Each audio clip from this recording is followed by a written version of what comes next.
গাইবান্ধা এক আসনে ত্রয়োদশ জাতীয় সংসদ নির্বাচন ও গণভোট সংক্রান্ত গণবিজ্ঞপ্তি প্রকাশ।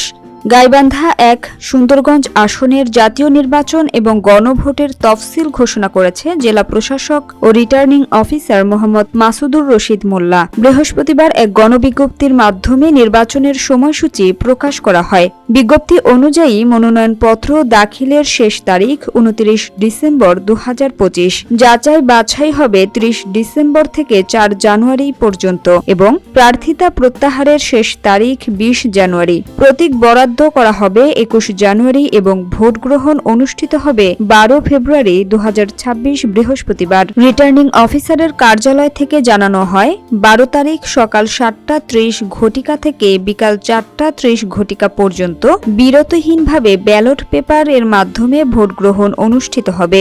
এছাড়া আইনশৃঙ্খলা রক্ষা ও নির্বাচন সুষ্ঠুভাবে সম্পন্ন করার লক্ষ্যে জেলা প্রশাসন, নির্বাচন কমিশন ও সংশ্লিষ্ট সকল দপ্তর প্রয়োজনীয় পদক্ষেপ গ্রহণ করবে বলে জানানো হয়।